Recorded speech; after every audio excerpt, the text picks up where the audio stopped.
Okay, welcome to my HOA video again. I'm going to go over what the definition of encumbrance and encroachment is and how they apply to the HOA. A claim against limitation on or liability against real estate is an encumbrance. Encumbrance include liens, deed restrictions, easements, encroachments, and licenses. An encumbrance can restrict the owner's ability to transfer title to the property or lessen its value. I have that all going on at my HOA right now. What goes along part of this encumbrance and is encroachment. Encroachment occurs when a party that is not the property owner intrudes on or interferes with the property. For example, by building a fence over the lot line or planting a tree with branches that hang over onto the adjoining property, a nuisance. And encroachment creates an encumbrance on both parties until the issue is resolved. The property housing the encroachment has its free use encumbered, while the owner of the encroaching improvement does not have title to the land it's built on. Okay, now I want to show you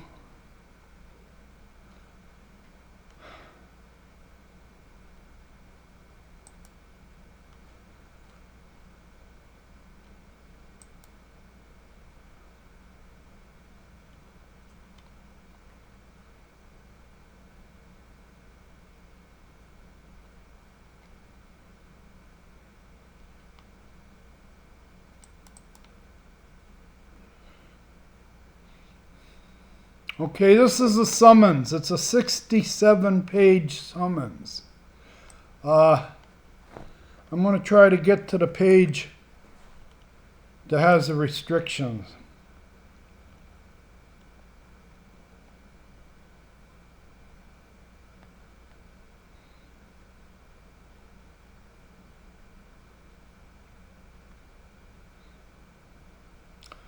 Okay. When it says restrictions, these are on your property and use of your property. Okay? When you join an HOA, you better be ready for these encumbrances and these encroachments. So these are the rules that have evolved in the last 20 years. This list I'm about to read to you was about a third of its length 20 years ago. Every time, through experience over the last 20 years, that they found something they don't like, they add it to the list. So these are restrictions on your property. When you buy into an HOA, you have to accept these restrictions. I have a little trouble reading, but I'm going to try to struggle through this so I can let you know, as a property owner in an HOA, these are the restrictions that are going to be put onto your property. These are inherent, and they get worse with time. Okay, with time, every year they add to this list. These to me are the Jim Crow slave laws, the slave codes. We have to have all these rules, because if we don't have them, we don't have anything to write you up for. Okay? We are going to watch everything you do to your property. Now, here are the rules.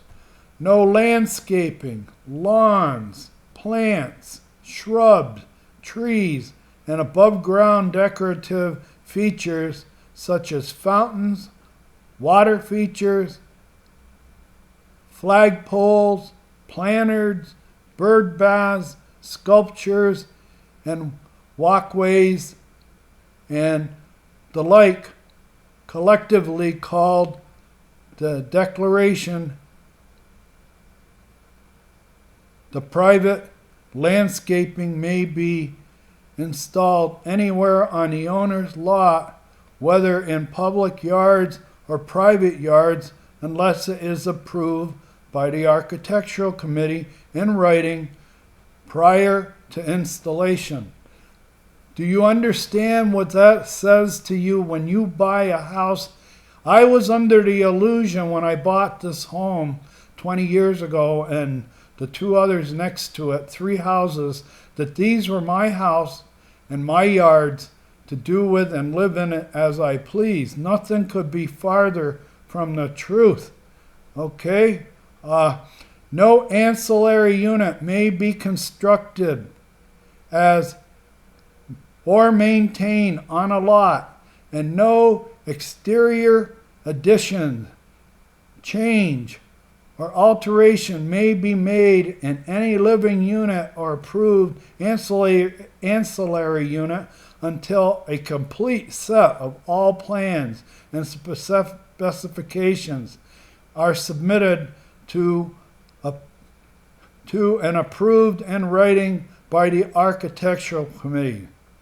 All plans, specifications submitted to the Architectural Committee must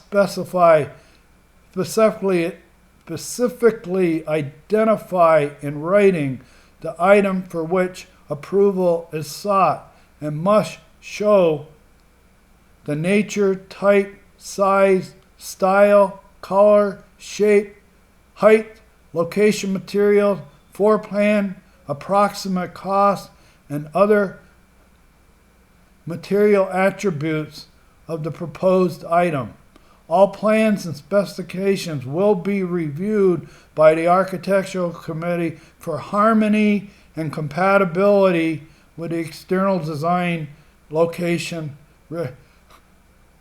What I'm trying to get across to you, when you buy into an HOA, you're encumbered.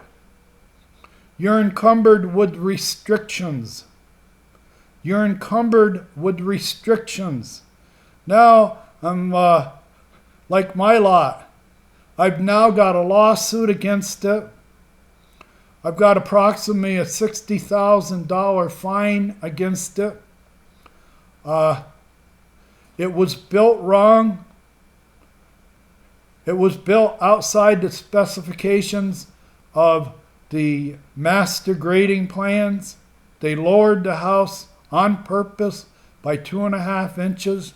They filled in tract A, which is a restriction to me on the plat map. It says tract A. I have use for it. All the other tracts on the front 9, a lot of them have golf cart access. They're all on the same deed, and we don't have golf cart access over here.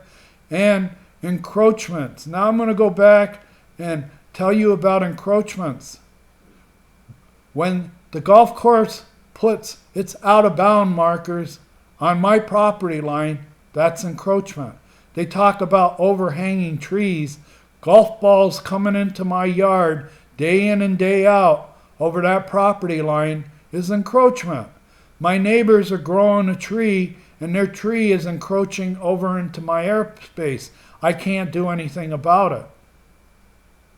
When I talk to the HOA about these problems, they go ignored. When I talk about the HOA's restriction on me using tract A as a golf cart access and tract A being available for emergency ingress and egress out of parcel 12, it falls on deaf ears. Okay? Let me warn you out there before you buy into an HOA. All right? I can't sell my house now. I sold the house about 3 years ago, and the HOA didn't like how I sold it. I sold it on my own. I didn't go through one of the local realtors. Okay? Immediately after I sold that house, I got a letter for having for sale signs in front of my house. The HOA is social engineering my lot. They're not going to let me sell it to whoever I want to. They're going to put so many liens and encroachments and restrictions on my lot that I can't sell it. And the fact that I have, every time I get a new bill for my dues, the bill goes up $700 a week. I'm up to right now, I'm approaching $60,000 in a lien against my house. I also, in a month, I have a court date against a young lawyer who's had a case against me for 2 years. He's all set up. When I talked to the judge and admitted to the judge, I haven't hired a lawyer. I'm going into the court naked with myself, just me representing myself. I don't do this for a living. The judge has no empathy for me. That judge, as far as I'm concerned, wants to punish me for not getting a lawyer. You haven't contributed to our legal system out here. You refuse to get a lawyer. Everybody tells you, I'm telling you, you're crazy to go into court without a lawyer, and you insist on doing it. I insist on doing it because not one lawyer wants to pursue what I want to pursue. Okay? I was flim-flammed by the builder, the town of Buckeye, the golf course, and now the HOA. Nobody will recognize that my lot was encroached on 20 years ago when they put a berm between me and the golf course, when they graded my lot, and when they lowered my house. That's encumbrance. I've been trying to sell my house for 10 years, honestly. I worked on airplanes, commercial aircraft, everything from a 777 down to a prop. Wide bodies, DC-10, 747, and I did it honestly. This property has a problem. Its sewer pipes have been degraded. The builder made the lot to store water above the golf course. I have fixed that. I have spent 8 out of the last 10 years outside on my lot making it drain. And all the HOA cares about is the appearance of the lot. I didn't say, may I?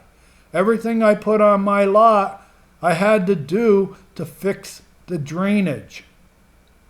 I have an encumbrance. I have an encroachment. The simple fact that my neighbor's lot is graded to dump water onto my lot, they call it reverse engineering.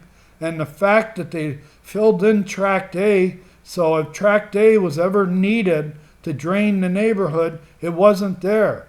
They instead substituted my lot as the drainage. The first place the water was going to leave the parcel if Tract A's pipe backed up was over my lot. They moved the ultimate outfall elevation. They made a site change. They made the point of entry into of water out of parcel 12 my lot. And now I'm being sued. And if anybody has followed me and are watching my videos about the HOA, HOAs are made, they're governments made to fine people. They have selective enforcement. They have social engineering. And I'll let you know anything about HOAs in Arizona. Half of the people who occupy HOAs in Arizona are snowbirds. And they're thought of more highly than the people who have to live here year-round.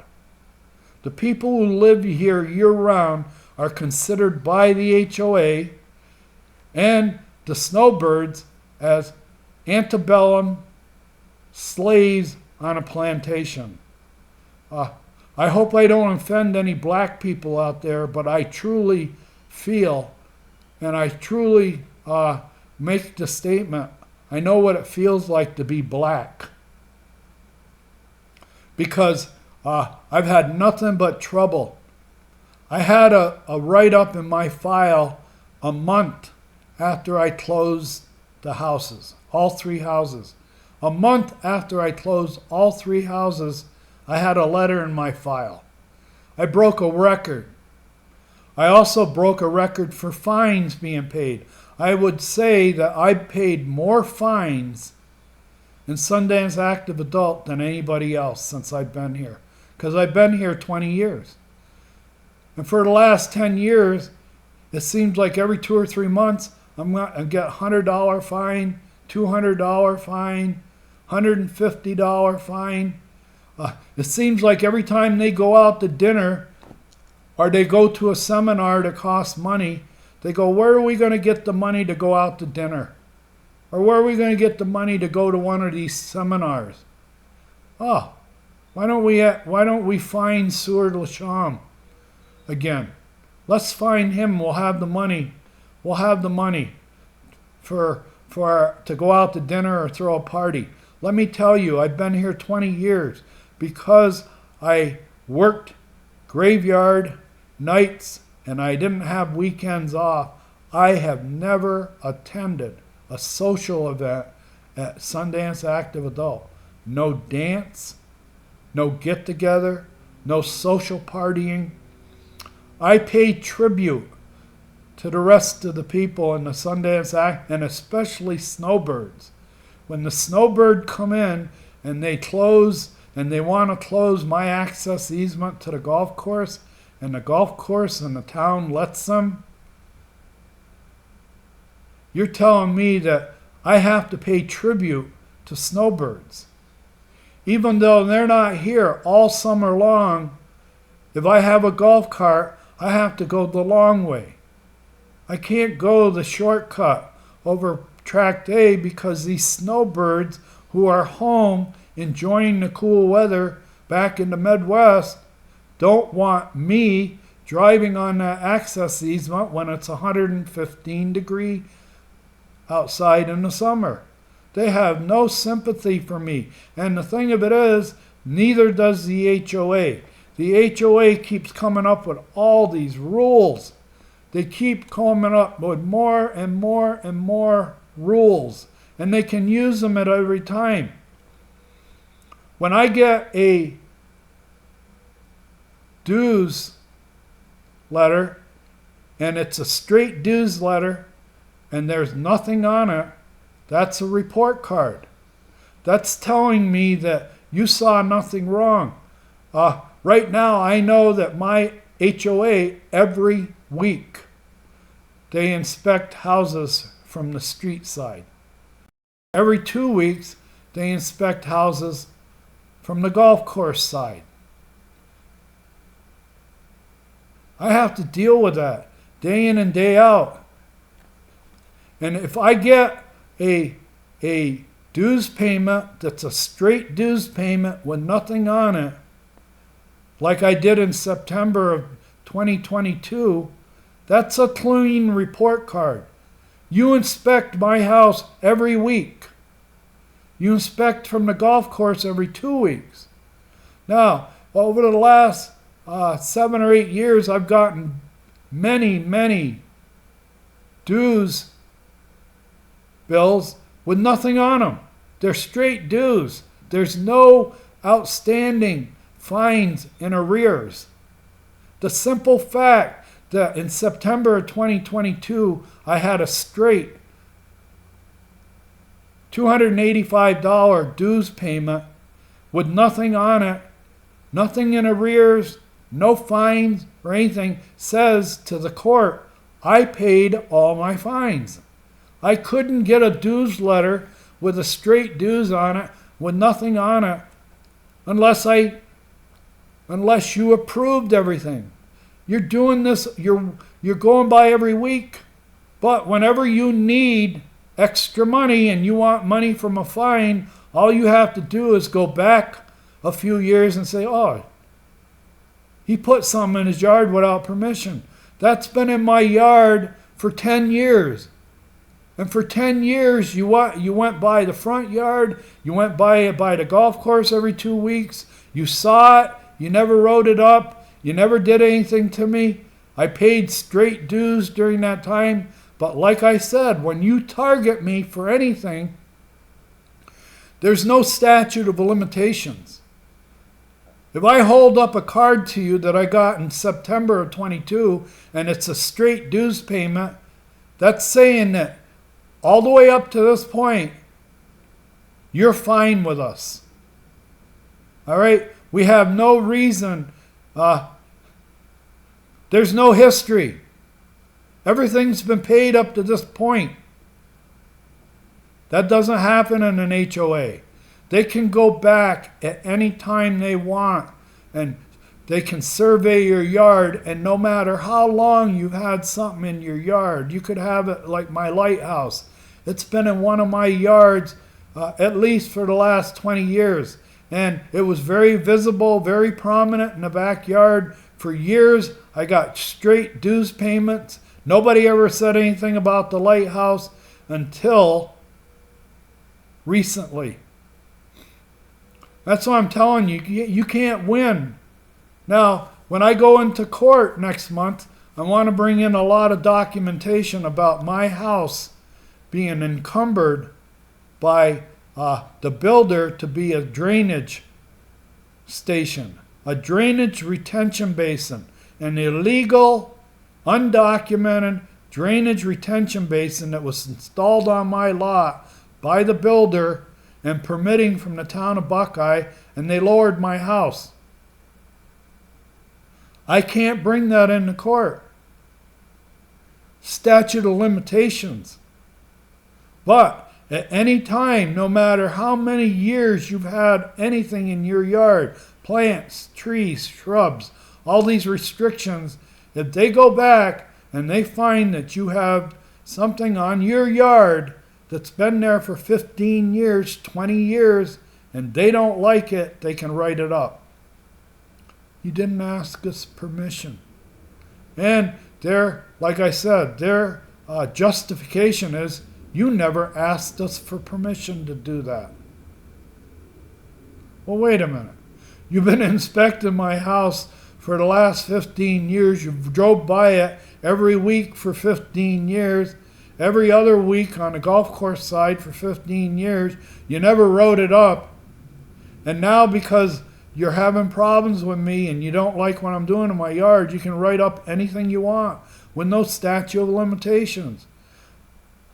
Let me tell you, anybody out there that wants to join the HOA, you have to keep your mouth shut. If you're willing to come in here, no matter what the builder did to you, the city did to you, the HOA did to you, and the golf course is doing to you, I have an encroachment with the golf course. I have constant risk of being hit by a golf ball from the golf course. This is primitive golf out here. It couldn't be more primitive. When they can put a tee box uprange from you, 40 or 50 yards uprange to you and just offline, and you're getting balls in your yard every day, that's an encroachment. I can't enjoy my lot. And when I go to sell it, the biggest encumbrance on my lot right now is that the house was built out of spec. They literally degraded the sewer pipes going to the street. If you were an airline pilot, I could tell you we have an MEL house. We have a minimum equipment list house. It's an operational issue. If you buy this house, I suggest to anybody, and this is why no realtor will list my house, the realtors they're going to sucker punch the new buyer and not tell him that he's got a bad sewer system. I intend to tell any new buyer that you got an MEL sewer system, minimum equipment list. If you come in here and operationally you have strainers over all the drains, you don't use the garbage disposal, You don't use the dishwasher. You don't throw parties. You live a solitary life. You only use maybe 3,000 gallons of water a month. Then this is the house for you. Because it has an encumbrance on it. That encumbrance is it was built wrong, on purpose, by the builder. It was permitted by Buckeye.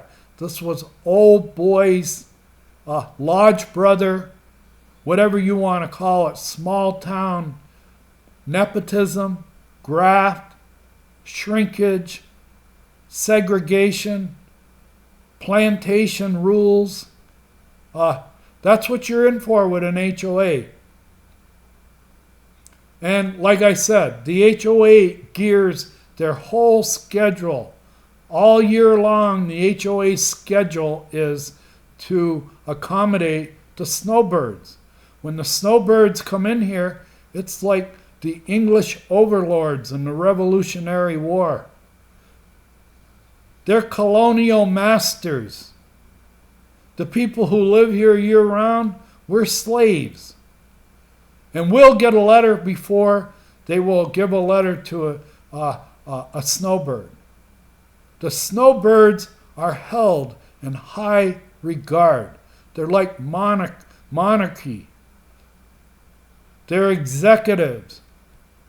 It's like officers and enlisted. They're the officer class. When they come in, everybody stands by and backs up and gets out of their way. Like over here in Track Day, the snowbirds want Track Day closed forever and ever. No golf carts. No golf carts. We want to bring our farm with us. We don't want to live by these urban rules. Okay? That's an urban model. It had all kinds of urban nomenclature. Like every parcel has to have an access easement onto the golf course. Emergency ingress and egress. Every access easement is supposed to drain properly. It's not supposed to be a retention basin like Tract A is. This is a warning. Please do not buy in an HOA, especially if you're an adult who sees things the adult way. And if you're an adult that when you pay dues, you expect to be serviced by the HOA manager and the HOA group. The HOA manager sees that contract you signed 20 years ago where you send them money and they give you service. That contract is about as useless as a treaty was back in the 1800s. When they had treaties with the Indians, that treaty would last about 10 years and then they would say it's outmoded, it's outdated. Through adjudication, we got rid of that treaty, and that's what they're doing here. When I go to talk to the manager, she hangs up on me. I have executive privilege out here to quit talking to you. I don't have to talk to you. Even though you send me $300 a month per house, I don't have to talk to you. Through adjudication, talking to our lawyers, our collections lawyer, and this HOA board that has no legal, they don't have any authority, they don't get paid, it's supposed to be volunteered. That board can start $100 a day fine on you and not tell you why or not give you warning like they did to me. The reason I'm having trouble with this HOA is I've ran for the board twice. And I'm very critical of present and past boards, the way they allow Tract A condition. Tract A has a Grand Canyon at the end of it. Watch my videos. Thank you very much for watching. But please, Do not buy in an HOA. Whatever you do.